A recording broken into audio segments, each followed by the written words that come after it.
Good afternoon, everyone, and welcome to the Chauncey Kennan Commitment Watch Party on Florida at the Voice of College Football, Florida State at the Voice of College Football, Miami, LSU, Georgia, and Oregon, and recruiting at the Voice of College Football, and live on the X account of Grant Shastray, who Grant Shastray will join me in just a little bit. Let me tell you something, you're going to be in for a wild ride. Mr. Grimm is going to be joining us from X, and we're going to be seeing LeeAnn Herring, our national recruiting analyst from the Voice of College Football, Wildcat Flyer, and Ole Miss at the Voice of College Football, the Rebel Wall, join us. Let me tell you something, you're going to be in for a wild ride. And, Kat, we want to ask you, what is something you're looking forward to with Chauncey Kennan? Because there's a lot to look forward to. He is making that magic as a CB. And we got a roll tide from C-Bama. Roll tide, roll to you too, C-Bama. And Gerard Williams says we need DNs. Great. Well, I could see Florida State needing a lot of defense. And we got a lot of gold medals from Morris Simmons, AJ Will, 1-800-YEET. I don't think this will be that long, but we will keep you updated as soon as possible, as much as possible, like we did last night on the Michigan channel, the Florida State channel, and on the Miami channel, where John D'Animo and friends kept you updated on Calvin Russell, on what was going to happen. Miami State, that was the Oregon channel. But anyway, we will keep you updated as long as possible on Chauncey Kennan. So, and we have Grant Shastray with us from LSU Live. How you doing today, good buddy? It's been pretty busy so far for me. Just keeping up what's going on with LSU right now. We're a little bit of a dead period, right? Just for everything going on, but especially down here in Louisiana. I mean, no Saints, no LSU, no Tulane, no nothing. So we're just trying to find things to do right now. But luckily, recruiting season never ends. So there's that. So that's what's keeping me busy, trying to find out what's going on with the latest recruitment. And also, thanks for having me on the show. Well, and it says, let's see, and 1-800-YEET is asking, are we going to see live feed of his commitment new to this? If I can find his Instagram, we'll let you know, because I'm sure you can watch it on there. Probably can't watch on 247 Sports, but you can't. But stranger things have happened, I'm sure. And there's LeeAnn Herring. How you doing tonight? Hey, gentlemen, doing good, doing good. Thanks for having me on. Let's see how the weekend uh, comes out, considering that what a bang, bang, boom has been of commitments. Calvin Harris, of course, throwing the biggest curveball, going to Q's last night, picking Florida State, over Florida State, and of course, heavy Michigan favorite. So we'll see if Chauncey Kennan, who's really kept it close to the best. I mean, for one of the top elite cornerbacks in the country, top to come out of the Sunshine State, he's definitely been really good.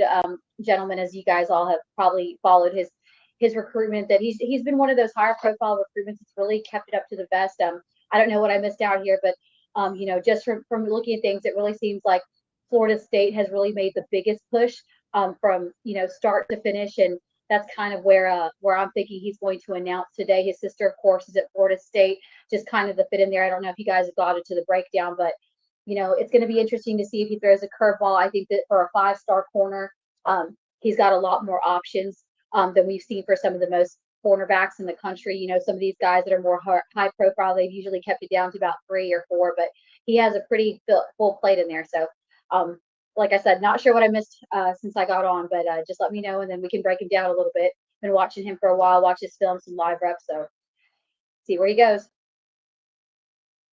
Well, we got some film. Here we go. Ready to rock and roll. There it is. Well, You know, just kind of for my breakdown, not particularly this film, I kind of like I said, looked at it across the board, just kind of different things, circuits that I've seen him in 7-7 playing out there for Booker. He's currently ranked the number overall 27 national player if you're looking at the 247 composites, number 2 corner in the country right now, and the number 4 to come out of Florida. So again, another top elite guys coming off the board. For me, I like to call him the neutralizer. While he's been at Booker, he's played as a junior. He's played, you know, he's another dynamic two-way player. I said that's really been trending a lot lately. Some of these elite guys, these higher 4-stars and definitely these 5-stars. One of the things in common, not only have we been noticing more of, is that some of the guys going higher off the board, not only are they multi-sport athletes, just like Chauncey is in here, you know, staple in track and field along with football, but you know, more importantly, he's been a two-way player. Booker went 9-4 last season. Here we're having some of his plays made it to the Florida 3A playoffs. He did miss some action during the middle of the season for appendix injury. So again, but he still had a pretty solid campaign. I don't know if you guys have done the numbers yet, but if you have, I'm just kind of reiterate, 33 tackles, 16 PBUs, an interception, and a forced fumble on defense. And then to pair that off again, pretty explosive on offense when he got those reps in there, guys. 10 catches for 317 yards and 6 touchdowns on offense in over 12 games. Again, this is a kid I like to call a neutralizer. I think overall, even though he's a 5-star, he definitely has a lot of detailed skills to finesse. But I really think that in the right program, and I really think from what we've seen across the board and what Mike Norvell's trying to build out there, that Here we FSU go. for me to see. Oh, do we have the commitment coming in? We just got breaking news. Breaking news. Holy. Here we go. Ooh. He's a Gator. Oh goodness. Well, he's keeping it in. He's keeping it in the state. Definitely, again, shouldn't be surprised. That was also my other state pick. I felt like it was going to He's go. flipping. No, Oh, he's a Miami. oh, He's just he's having trying fun out. with it. Oh, he's just having fun with it. He's just having fun with it. Let's see. Or is it going to be that Knowles hat that's going to go on? It looks like the Miami hat sticking. I guess the cat's not Nope. liking it. He's not a Yep. Miami Yeah. man.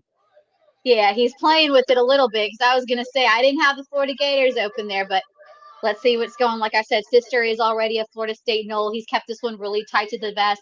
The Knowles have had a really strong relationship. This has been a dream opportunity for him to come. So let's see. Oh, Is he's it going to a Florida stick? State Seminole. Let's see if it's going to stick.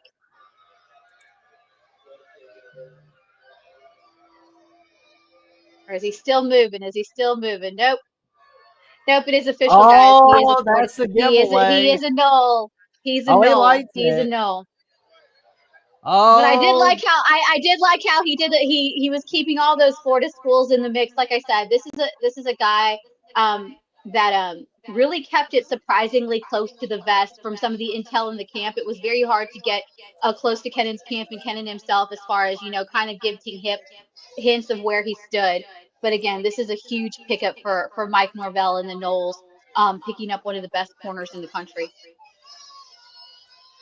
I do have a question though, because I know Mike Norvell is on the hot seat. You know, if Mike Norvell was fired, you know, say from Florida State, whether it's in the middle of the year or at the end of the year, what would be a school to watch it for to pick up his services? You know, it's hard to say. I haven't really, I really haven't, you know, looked at where all the Florida schools stand. But I mean, I think he's on the hot seat. But I think I think what's saving Mike Norvell now, and if he's able to execute, I think too, as excited as we get about all these high-profile commitments that we're seeing for places like Florida State right now, where a person like Mike Norvell is definitely on the hot seat, truly trying to get something. It's not an immediate fix. So I think that even though Florida State has had success on this 2026 class, what they've been able to build, getting some high-profile recruits, I said that, you know, Mike Norvell's kind of took an interesting approach to recruiting. And I believe that's why he's been able to get some of the players like Kennon and some of the other high-profile players. It's unlike most of the other power players that we see, the SEC schools, the ACC schools, the Big Ten schools. You kind of know who they're jumping on.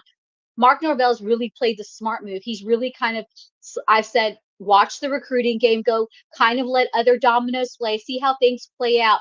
And for some of those guys that were higher on some of these boards that haven't committed, then he went in for the kill. Florida State's really showed on this recruiting season that they've been able to close some big deals. But I think that he'll still a lot to prove. I think I could probably have a better conversation and a better guess with it. Like I said, for many things, once I see how they start the season.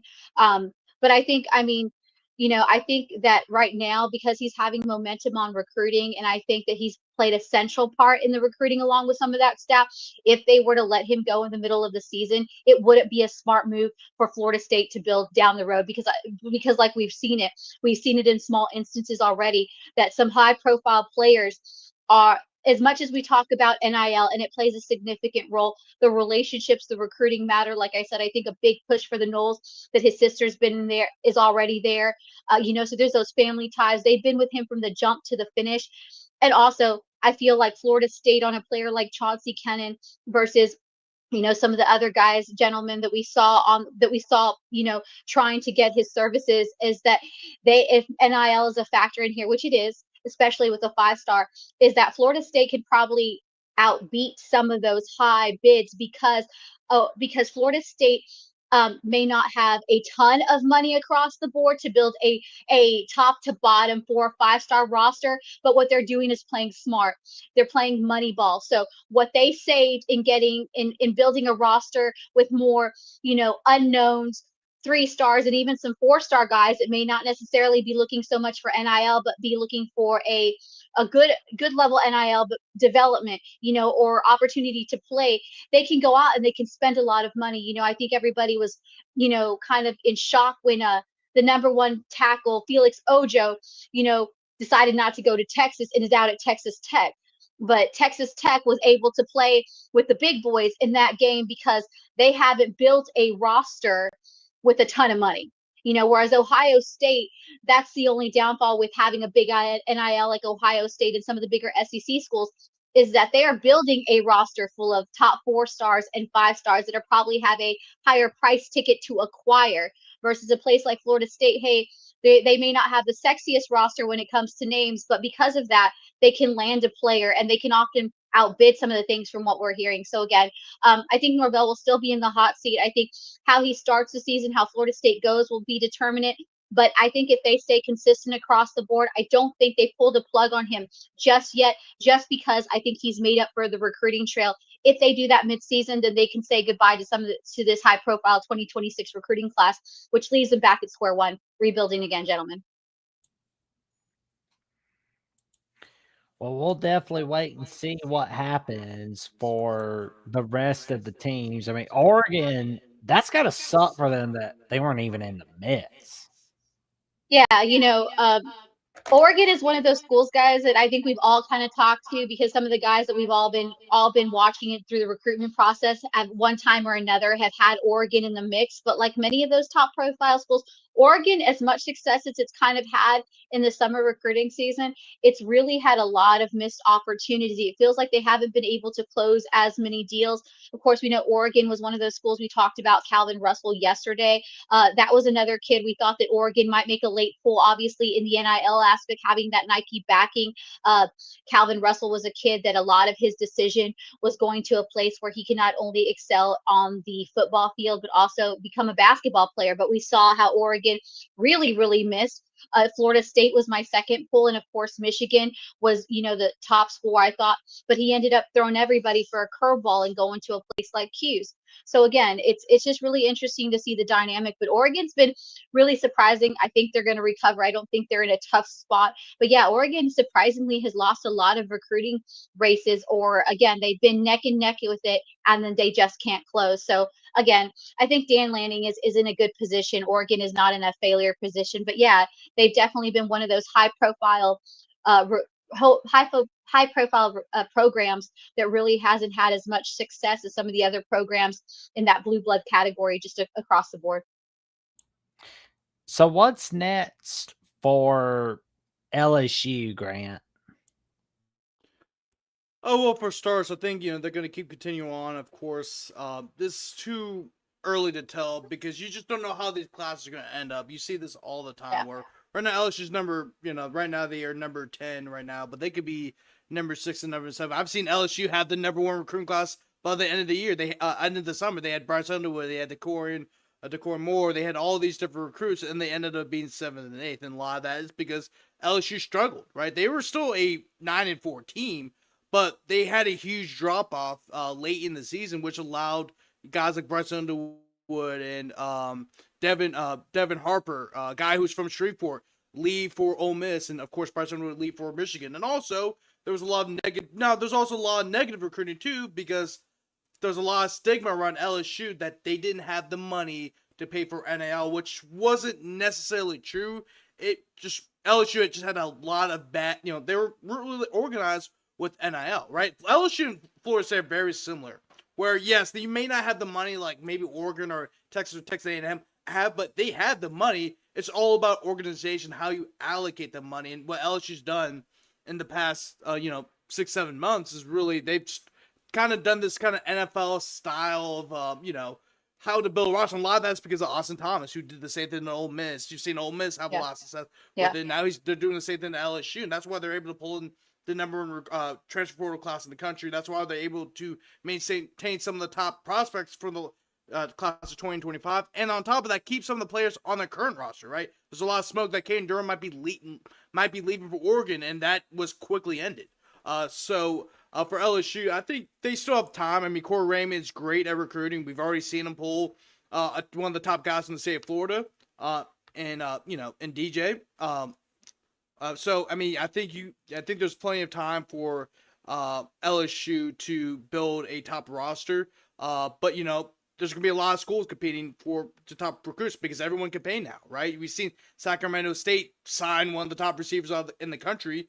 It's one from Mississippi, by the way, which is a really hard place to recruit because you don't know what those guys are going to do.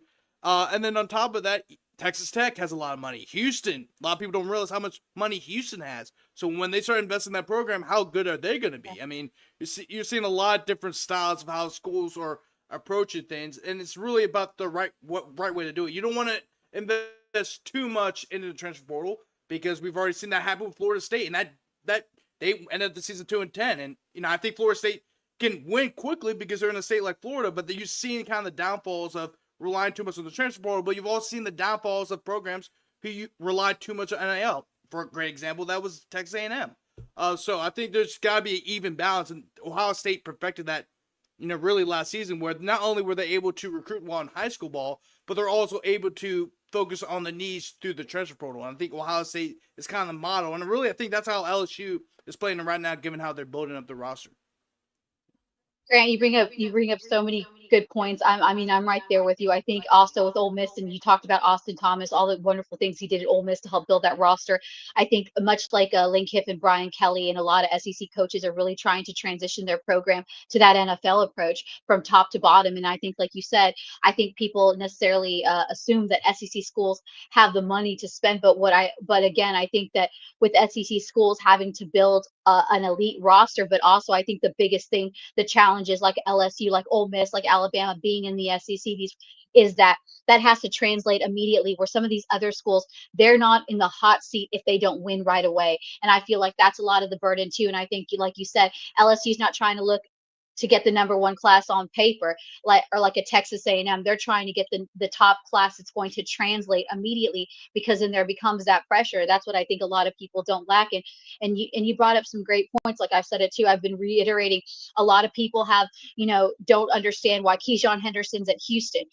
But a lot of these schools, because they are not spending exuberant amounts of money building with elite talent, with all the names that come with these high profile price tags, they're able to acquire some really top talent. But they're also, I think now, and you hit on it, is they're allocating the way they move funds, but they're also balancing the roster not to go so heavy. Like you said, you can't just rely singly on transfer portal talent to pull you through a season, much less for the long haul. Same thing with totally building on young talent. So some really great points. But again, going back to LSU and what they've done there, of course, a couple days ago, Ethan Booby Feaster is a kid that I personally watched and scouted for a very long time. Of course, the Louisiana native. It seemed like LSU was in the hunt for a very long time. He ends up, throwing a curveball to all the Texas schools, SEC schools, and heading out west. Have you heard anything as far as? And I mean, I feel like LSU will continue to recruit him despite his decision. Have you heard anything of like new intel as far as that? As far as, will LSU continue? I know that they have a lot of options, obviously, in that 2026 class with the receiver room, but he's definitely a talent that you don't want to let get away either. Right, and but the thing about LSU, they're in a great spot right now because they already have 3 wide receivers already signed on. I think right now, Jabari Mack has announced, he announced a couple weeks ago that he should announce recruitment. Which I had a feeling he was going to do anyway because from talking with him and just understanding where he was at LSU, that didn't shock me that he shut down his recruitment. Kenny Darby it looked like Alabama was in the race. They had a chance to steal him from from the boot. He shut down his recruitment. I think Tristan Keys, from the way he's looking at right now, I think he will shut down his recruitment really soon too. I was at the camp at the Friday night last camp, and LSU actually had him working as a counselor, even though he's not even on the roster.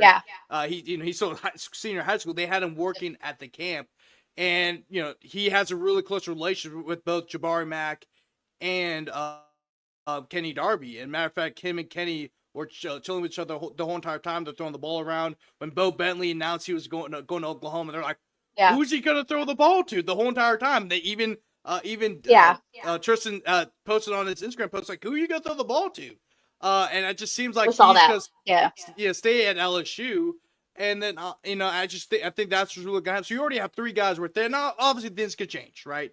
I mean, things could change. But as of right now, LSU has 3 receivers in the recruiting class. They may go after one more. It also depends on, who's leaving after this year because of the transfer portal and, NFL draft, just stuff that happens. But also for next year, for the class of 2027, they can sign whoever they want. I mean, the number 2 receiver in the country in the Eastern Roll is right there in New Orleans at Brother Moore High School. I've had a chance to see him off. He's on OT. So I mean, he's one of the kids that he's one of those that, he's going to translate. Like, he already has so many finesse skills right now. And then like you said, he's only a 2027. So just I can only see how much more he's going to be explosive. I mean, that's a kid that if you're in the circle like us that have gotten to watch him personally and up front, we hear a lot about him. But I think, as we get more film on that kid, I mean, his stock has really risen now that he's done some of these off-season camps. He's done Under Armour and whatnot. So he's another kid that everybody I think is going to be booming after. Talented kid. Yeah, and Easton, I've seen him kind of grow up. I saw him as a sophomore. I'm like, this guy might be the best receiver in the country. Like, I mean, anytime he touched the ball, it seemed like he was going the distance. I mean, he's an incredible player. I've seen him grow up. I actually happen to know his family pretty well. Too, so that's been a plus. But then also at St. Aug, you also have Miguel Whitley and Raekwon Williams, who are blowing up. And Miguel Whitley sounds like he is the guy. I mean, Raekwon Williams is also a guy too, but Miguel is already ready, right? He's already has the body type. Raekwon still has some growing to do, but he seems like he could be a 4-star, top recruit in the country. I mean, they're both in the top 15, and really, I think both of them had a chance to even go up in the rankings. So you got 3 guys in New Orleans right there that LSU could get them to sign now. But I think they're, of course, those guys are not going to admit right now, of course. But when you're in a state like Louisiana, you can sign the best 2 receivers in the country, and you're fine. And then you're going to find like a 3rd receiver, and that's really why LSU has been able to produce receiver after receiver after receiver, because they're always going to have 1 or 2 of their best receivers more than likely are from Louisiana or have Louisiana ties to some capacity. Exactly. Well, we're definitely going to see some good and bad things happen on the recruiting trail for some of these teams, but I know Georgia, you want to talk about a team that felt like they weren't mentioned one bit. That's got to hurt. Yeah. It's like they heard Georgia, Florida, Miami, and Florida State, but not Georgia. I mean, they're definitely paired up today for sure. Yeah, Georgia's definitely been looking ways to get loaded. And going back to Kennon, I know we kind of got a little bit off topic, kind of just putting the scope, but just going back to Kennon, I think that, he's right there at that 6'1" mark, 170 pounds. He's got good size as a corner. He's got really keen instincts, exceptional ball skills. I think that again, the way that his skill set sets, he could be, a threat on lots of key parts in that secondary. I From the film we were watching earlier, we see that he mostly is in that cover two scheme. Like I said, he's just got really great aptitude when it comes to being able to match with those larger wide receivers. Even though some have him listed at 6 foot, 6'1", for a corner, he can still, he can still match up pretty well, despite his frame, with some of those taller, large wide receivers, which definitely, he's going to need even at Florida State. He's got really good fluidity when he's turning and running against his opponents that show tight coverage. I think one of the things, like I said, he's still, even though he's a 5-star, there's still a lot of skills I think that he can refine, and he'll fine tune for me. To be able to go head to head with some of those opposing offense he will face, even ACC down the road. But for me, that what really stands out for me is he's just a neutralizer. I think that he's just got really good potential to neutralize offensive threats. I know on paper last year, he wasn't really good as far as the numbers, as far as interceptions. I think he only had one, but I think what he's really good and what makes him such an interesting threat, or like that threat neutralizer, is that he's really good at stopping plays early and making sure that there's no points on the board. So while some of his numbers, may not be very high up there yet, I think that he's really good with his skill set in making those situations where he neutralizes offensive threats quickly and shuts it down. So while he may not be putting up high numbers on paper, I think that his abilities really transcend. So again, I liked how he played around a little bit, like you said, with all the Florida State schools, but some of the other teams like Georgia and everything, could have had some depth with him at corner. But again, this is a recruitment. This is a 5-star kid. I always say that it's a long way till December. I think that he's locked in with Florida State, but things can change. Dominoes can change. Dominoes fall, things change. We've seen it every day. But I like this get for Florida State. I think that, like, we mentioned earlier that I think this saves Norvell, buys him a little bit of time. I think now that I think had he not had a successful summer in the recruiting trail, there would have been even a lot more pressure for the way he starts the season. But I think now he's kind of bought himself a little bit of time, like Grant was talking about, and we've been talking about. I think he's bought himself a little bit of time, having success. Definitely landing this 5-star in Kennon will really help ease the thing. But again, I think he's going to have to really come out. Mike Norvell and this team are going to have to come out the gate running with this team that they have on board. And I think that he buys himself some time. But again, huge pickup for the Noles in the top corner in the state of Florida. And just overall, like I said, I think he's only going to get more refined with time. And as he does, I think he's really going to develop, as a dual threat on both sides of that secondary. Well, I mean, it's a much needed win for the Florida State Seminoles. And with that said, we give a congratulations to Florida State on a fine win on the recruiting trail on today's edition of the Watch Party of Chauncey Kennan. I will say to Miami and Florida, there's plenty more recruits. Same for Georgia, LSU, and Oregon, but that's pretty much for everybody. There's always bigger fish in the sea for sure. No doubt.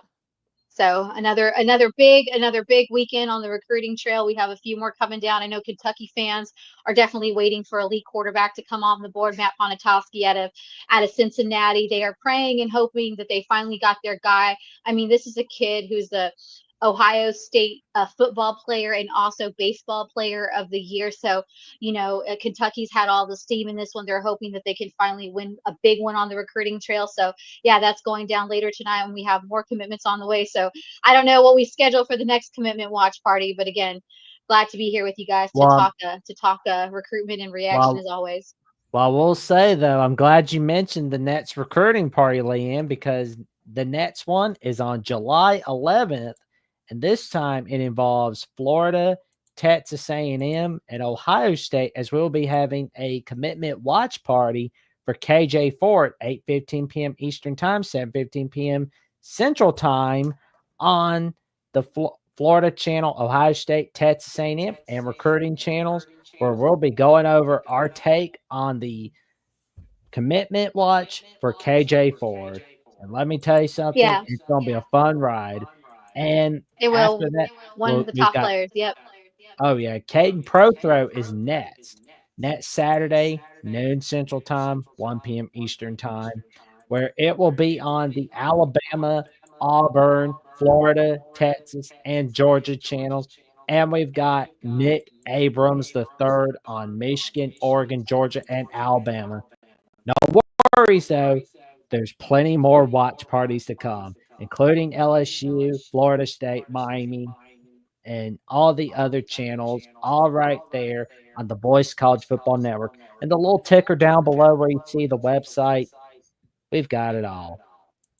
Got the links, got the news, everything. You got the list of hosts of each of your favorite teams, each of the favorite hosts, all right there. And you got the list of writers. Get out there, Capital One. You got LeeAnn Herring. Well, you know, she bringing that magic everywhere on the Rebel Walk, Wildcats Wire, Ole Miss Live at the Voice College Football, on the Move Wednesday nights with the man himself, Mark Rogers, and writing those articles on the Voice College Football website. And you got the list of shows everywhere, including tonight's edition of Florida Gators Live. And there's the team channels. If your favorite team is not on there, no worries, it will be added. And you got the forum discussions all over the place, including your favorite teams, each in the Power Four. No worries, Group of Five will be added. And you got the news articles and the homepage. That being said, we wish y'all a happy Sunday afternoon. But before we go, LeeAnn, what have you got going on in the magical world of college football this week? Magic world of college football, of course, more high profile commits coming off the board. As you guys mentioned, I write for USA Today Sports Media Group covering Kentucky. So we are wrapping up the FIBA 19U, a lot of Jasper Johnson, along with a lot of Kentucky prospects. So I'm dueling today with football and basketball, of course. But just want to, as you guys know, I'm here in Texas, Texas native. Just want prayers for all those families that have been affected by the floods out in Kerr County. That's just up a ways for me. We've had a lot of affected our sports football families and other sports families. So prayers for all those families and those girls right now during a difficult time. Our prayers are with you from all three of us and along with the Voice of College Football. Agreed. We send our prayers to everybody in the state of Texas. We want to make sure everybody's all right. And there we go. Our prayers are from right here at the Voice of College Football. Grant, what have you got going on LSU at the Voice of College Football and other aspects of the sports world? Yeah, of course. So tomorrow we're gonna have our live show, 6 p.m. Central Time, 7 p.m. Eastern Time. Don't know what's exactly on the table for that. Still have to go through my notes and figure out what's going on because, like I said, right now it's kind of a dead period. But I always try to figure something out. Like there might be something where, we might. What I might be doing is I might be doing a because what I've been doing a kind of like a Mount Rushmore series. So last week we did running backs, receivers for the live show. I'm gonna put those clips up sometime later on. Haven't gotten a chance to go back and edit them because I need to go back and edit a few things. But that should be up sometime, either tomorrow or sometime throughout the next week. But then also we're gonna be doing what I'm probably gonna be doing is gonna do Mount Rushmore of the offensive line and the defensive line for LSU. We're gonna do something like that, and then on top of that, and there might be some other things to talk about, recruiting news, you name it. But I'm very good at finding things to talk about. I like to talk, so. There we go. We're always happy to look forward to see what you got on LSU at the Voice of College Football. And of course, you can check me out on Alabama with the Voice of College Football Mondays and Thursdays.